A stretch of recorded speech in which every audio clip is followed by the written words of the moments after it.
കേരളത്തിലെ ഏറ്റവും തിരക്കേറിയ താമരശ്ശേരി ചുരം റോഡിന് പകരമായി വിഭാവനം ചെയ്ത കോഴിക്കോട് വയനാട് തുരങ്കപാതയുടെ നിർമ്മാണം അതിവേഗത്തിൽ പുരോഗമിക്കുകയാണ്. ആകെ നീളം ഏകദേശം 8.1 കിലോമീറ്റർ മുതൽ 8.73 കിലോമീറ്റർ വരെയാണ്. ഭോപ്പാൽ ആസ്ഥാനമായുള്ള ദിലീപ് ബിൽഡ്കോൺ ലിമിറ്റഡിനാണ് നിർമ്മാണ ചുമതല. 4 മുതൽ 5 വർഷം വരെയാണ് കരാർ. നിലവിൽ നിർമ്മാണ ഉദ്ഘാടനം കഴിഞ്ഞ് തുരങ്ക മുഖത്തേക്കുള്ള പ്രധാന പാതയുടെ നിർമ്മാണ പ്രവർത്തനങ്ങൾ ആരംഭിച്ചിട്ടുണ്ട്. പാറ തുരക്കുന്നതിനുള്ള ബൂമർ മെഷീനുകൾ ഉൾപ്പെടെയുള്ള ഭീമൻ യന്ത്രങ്ങൾ സ്ഥലത്ത് എത്തിച്ചേർന്നിട്ടുണ്ട്. ഈ തുരങ്കപാത യാഥാർത്ഥ്യമാകുന്നതോടെ കോഴിക്കോടിനും വയനാടിനും ഇടയിലുള്ള യാത്രാ സമയം ഗണ്യമായി കുറയ്ക്കാനും മലബാർ മേഖലയുടെ സാമ്പത്തിക വിനോദസഞ്ചാര മേഖലയ്ക്ക് ഉണർവ് നൽകാനും ഇതിലൂടെ കഴിയുമെന്നാണ് പ്രതീക്ഷിക്കുന്നത്. കേരളത്തിന്റെ അഭിലാഷമായ ആനക്കാംപൊയിൽ കല്ലടി മേപ്പാടി 4 വരി തുരങ്കപാതയുടെ നിർമ്മാണത്തിനായി പാറ ഖനനം, ലേബർ ക്യാമ്പുകൾ, പ്രഥമ ശുശ്രൂഷ കേന്ദ്രങ്ങൾ, ഓഫീസ് കണ്ടെയ്നറുകൾ എന്നിവയ്ക്കുള്ള യന്ത്രങ്ങൾ ഇതിനകം മരപ്പഴിയിലെ പദ്ധതി സ്ഥലത്ത് എത്തിയിട്ടുണ്ട്.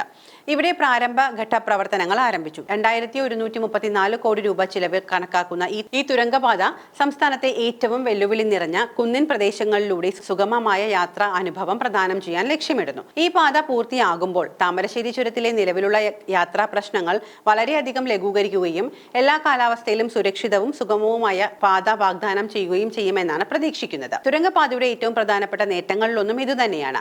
ഭോപ്പാൽ ആസ്ഥാനമായുള്ള ദിലീപ് ബിൽഡ്കോൺ ലിമിറ്റഡിനാണ് തുരങ്കപാതയുടെ നിർമ്മാണ കരാർ നൽകിയിരിക്കുന്നത്.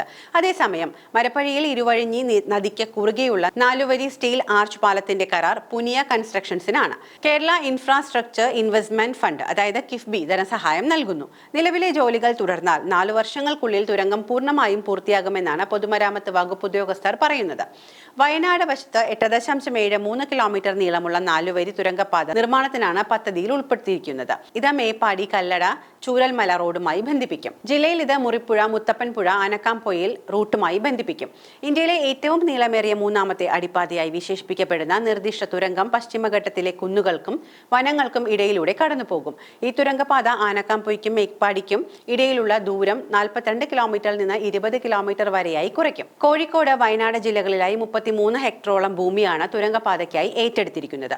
ഇതിൽ വനഭൂമി നേരത്തെ കൈമാറിയിട്ടുണ്ട്. കൂടാതെ 90% സ്വകാര്യ ഭൂമിയും ഏറ്റെടുത്തു കഴിഞ്ഞു. ടണൽ വെന്റിലേഷൻ, അഗ്നിശമന സേനാ സംവിധാനം, tunnel radio system, telephone system, ശബ്ദ സംവിധാനം, escape root lighting, traffic light, CCTV, emergency call system തുടങ്ങിയ സംവിധാനങ്ങളും തുരങ്കപാതയിൽ ഉണ്ടാകും.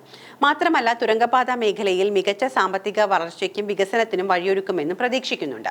നിർമ്മാണം പൂർത്തിയാകുന്നതോടെ കൊച്ചിയും ബംഗളൂരുവും തമ്മിലുള്ള ദൂരം കുറയ്ക്കുകയും താമരശ്ശേരി ചുരത്തിലൂടെ സഞ്ചരിക്കുന്നത് തന്നെ വയനാട്, കോഴിക്കോട് ജില്ലകളെ ബന്ധിപ്പിക്കുകയും ചെയ്യും.